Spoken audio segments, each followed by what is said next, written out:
Hey there, Kyle here, and today we are checking out the Squier limited edition Bullet Telecaster. Let's do it!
Alright, hope you guys are doing great out there today. If this is your first time here at my channel, my name is Kyle, and as I said in this intro, we are checking out this limited edition Squier Bullet Telecaster. And you may be asking, what is limited edition about this guitar? I don't know. I just know that that's how it was listed on Musician's Friend's website when I bought it. Now, these are selling for $199 brand new.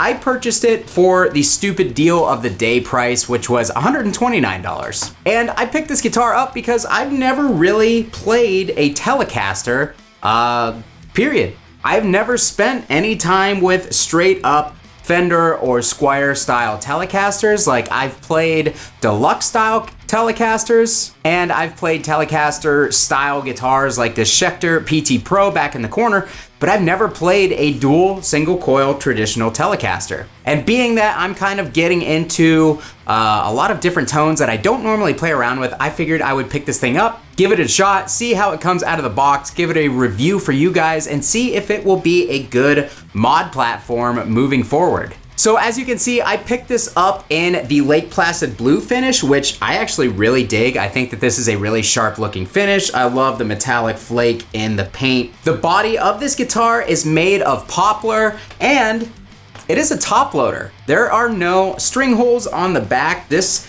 loads directly through the back of the bridge. And to be honest, when I purchased this, I didn't know that. I didn't know that that was a thing, and I've gotta imagine that that has some sort of effect on the overall tonality of the guitar. If you guys know if that's true or not, let me know down in the comments. I'm curious to see what the differences are between a bottom loader and a top loader as far as Telecasters go, but yeah. You learn something new every day. On the electronics, we have a tone and a volume. There is no sort of coil splitting. These are both single coils, and it has a three-way switch here. The switch feels solid. The pots don't make any scratchy noises or anything. They have a pretty smooth throw all the way across the spectrum here. And then moving on to the pickups, we've got our bridge Telecaster single coil pickup. We've got our neck pickup. And that's all there really is to say about those. Moving on to the neck, we have an Indian Laurel fretboard, which the only thing that I have done to this guitar out of the box prior to this review is I put some oil on this fretboard because it was about 10 shades lighter when I got it, and it looked dirty. Pretty much any guitar that I've gotten with an Indian Laurel fretboard out of the box has just looked dirty and really unappealing to me. I don't like lighter colored fretboards unless they're like maple or roasted maple. These Indian Laurel, which are kind of supposed to be a replacement for rosewood fretboards, they don't look good to me when they're not oiled up. So I put about I'm not even kidding, probably about 12 coats of mineral oil on this fretboard to get it to darken up like this. And now that it actually looks pretty cool. The fretboard has a lot of character. It's got some interesting grain to it and everything, but still doesn't feel that great under the fingers. And the maple neck is unfinished on the back. It probably just has a tiny bit of sealer on it, but it feels kind of rough. It doesn't feel amazing, and I'm kind of hoping that if I play this guitar in quite a bit, that the guitar will start to kind of shine up a little bit just naturally from my hand and the oils in my hand moving up and down the back of the neck. That brings me to my next point, the frets. And that is by far and away the worst point about this guitar out of the box. These fret ends are extremely sharp all the way down the fretboard on both sides. They have not been treated or dressed on the ends of these frets whatsoever, and you can feel it, man. They are sharp. They will catch your skin. Like if I were to really kind of dig in as I was sliding up and down the neck, the frets would literally cut me. And also regarding the frets, they are very rough. This guitar is gonna take a lot of playing in and a lot of work on my end to make it feel like a decent instrument. I gotta be honest, $199 out of the box. If you were to buy this brand new for 199 bucks, if I had bought it new for $200, I would have sent it back. Not a good starter instrument if you're not someone like me who is savvy, who can take care of all these issues. If this is your first guitar, you're watching this review and you're thinking about getting this, I would highly suggest either A, spending a little bit more and getting something nicer. The Squier Affinity Strat for $339 that I just reviewed, much nicer guitar. I know it's almost twice as much, but it is definitely worth it. Or you could go on to Amazon and get something like one of the Donner Telecasters. Those Donner Telecasters are supposed to be quite a bit nicer than these Bullet Strats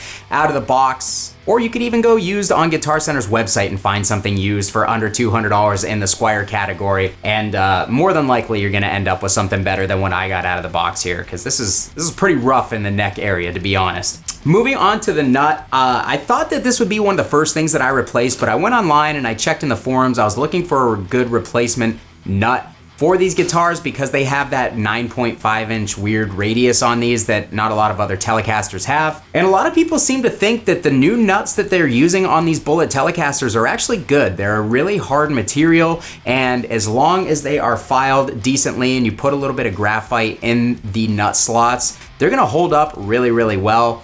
That material is called PPS, or polyphenylene sulfide, I think it was. So originally I thought I was gonna throw a Graphtec nut on this as one of the first upgrades in order to enhance the tuning stability, but we're just gonna leave that on there because it is a very hard material. I can tell just by tapping it with my finger, and I think that once we treat those nut slots a little bit, it'll be just fine. And then finally, moving on to the tuners, we have some sealed machine heads up here.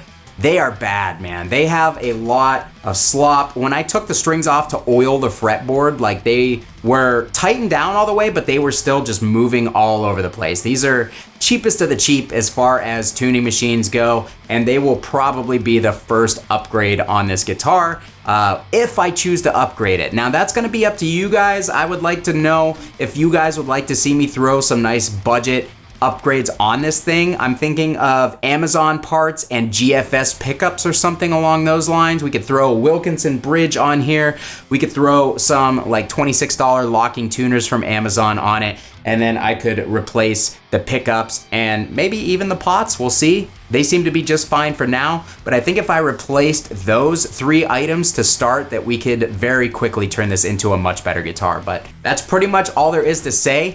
In the intro clip, when I was trying to play some different stuff, I was having a really hard time keeping this thing in tune. And out of the box, man, the action is high. The action is high off the nut, which kind of sucks because this is a hard material, which means it's gonna be hard to get the nut out of here in order to sand down the bottom. Squier is kind of infamous for super gluing these nuts in, and I've seen that people say that it is a chore to get them out without damaging the fretboard wood of the guitar. Otherwise, I would pull the nut out, sand a little bit off the bottom to get that action lower down here by the first fret. And then up here, we have plenty of travel in these saddles in order to get the string action lower to the fretboard. So I'll probably start there, but then I'm gonna have a bunch of saddle screws sticking into my hand and it's not gonna feel very nice. So I think upgrading that bridge will be Probably a smart move is one of my first mods on this thing. But yeah, the action out of the box, really bad. Fret sprout out of the box, really bad. I'm having a hard time keeping this thing in tune. Now, it still has the stock strings on it. I will kind of reserve judgment until I put a set of 10 to 46s on this, my D'Addario strings that I really like, and we'll see if that kind of cures the tuning problems. But as of right now, I just cannot seem to get the guitar fully in tune. It seems like it needs intonated, but it could just be the terrible strings that ship stock out of the box. But I'm gonna stop talking. We are going into the PV Classic 20 head. I am going into a PRS Stealth 2x12 cab with a vintage 30. We've got an SM7 on that V30. I've got an assortment of overdrive, distortion, fuzz pedals down here at my feet. But here is the guitar on the bridge pickup straight into the amp. And as I said, immediately, it fell out of tune already.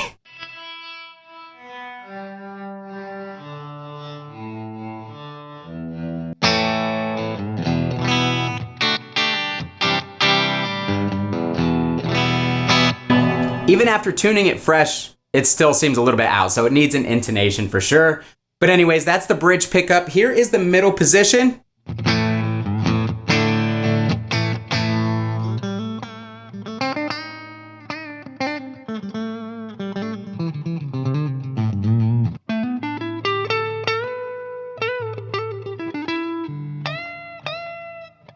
I'm not used to playing strings this thin.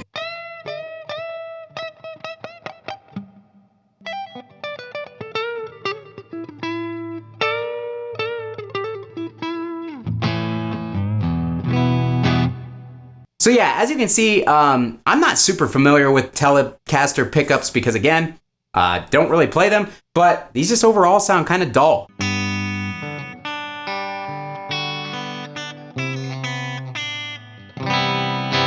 Like, I know that the bridge is supposed to be really bright and really twangy. It's supposed to kind of have some snarl and aggression to it, and this just doesn't seem to have that.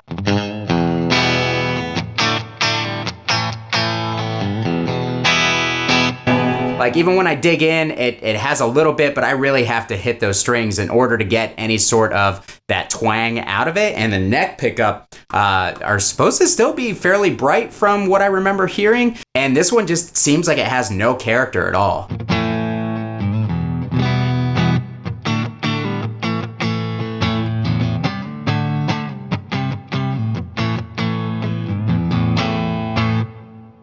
I don't know what that was. But yeah, it just not great sounding, which means the middle position doesn't sound great.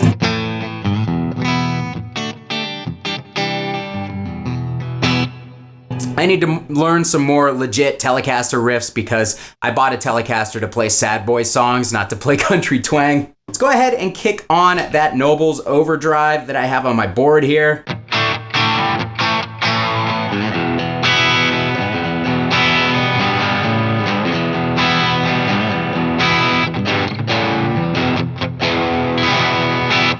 That immediately sounds better. It's adding some of the aggression that the stock pickup doesn't have in those upper mids and the highs. I really like this overdrive. Let's kick that off. Let's hit it with this all pedal Love Fuzz.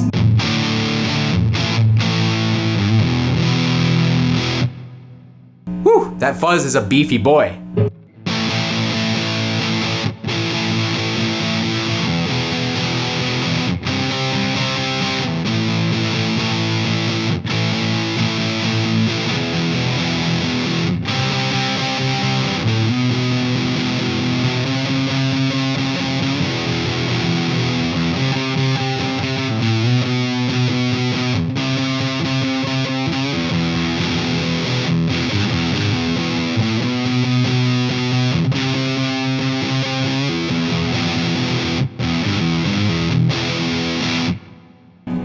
Alright, finally let's hit it with the Alchemy from All Pedal, which is kind of like a Klon style boost. Woo! That is loud. Alright, let's pull that back.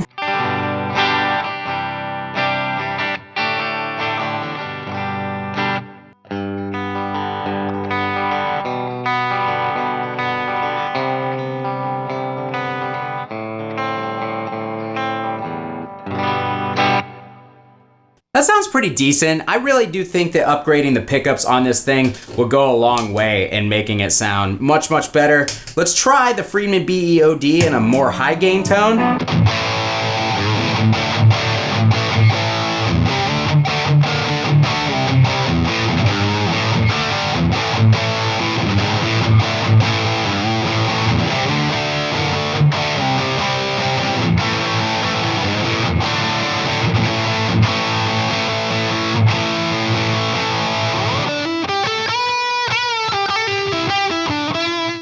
I'm not a lead player, that is obvious, but yeah, for higher gain rhythms, it doesn't sound too bad, other than the fact that the pickup is very microphonic, which is kind of a problem. So yeah, it is. It's not doing super well on the high gain just because it's creating a lot of noise, but it doesn't sound too bad. I gotta be 100% honest, I never expected to get like metal style chugs out of a Telecaster, but I'm kind of doing it right now.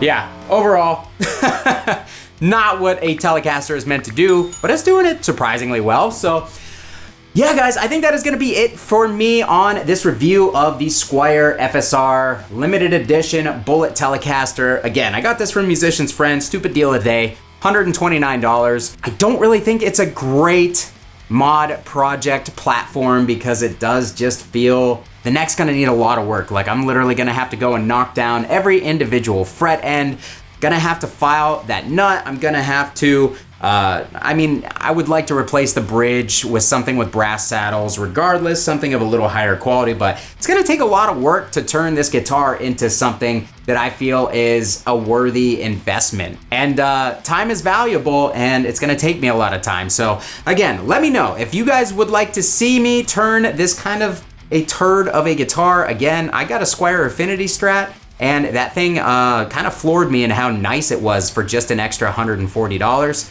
I was actually expecting a little bit more out of this Bullet Telecaster, but if you guys want to see me turn this into a mod project of some sort, if you guys want to see me upgrade this, or if you would like to see me compare it against something like that Donner Telecaster that's $199 on Amazon that I mentioned earlier in this video, let me know and I'll keep it around. Otherwise, I'm gonna return it. If we can make some helpful content out of this thing, I would love to do that for you guys. So you guys just gotta let me know down in the comments. But with that said, thanks so much for tuning in for this video today, guys. If you wanna support the channel and what I do here, down in the description are all my affiliate links, including Sweetwater and Zounds. You click those links, get yourself something nice from those fine retailers, and I get a little kickback, and that is the best way that you can help this channel. I really appreciate it. Or you can add your name to this list of incredible people by joining my Patreon community, and all of that Patreon fundage, is fundage a word? I don't think so.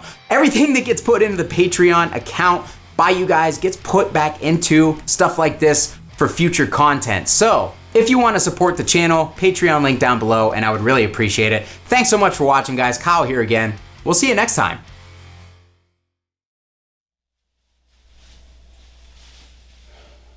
You know what this wall is missing? Another amp.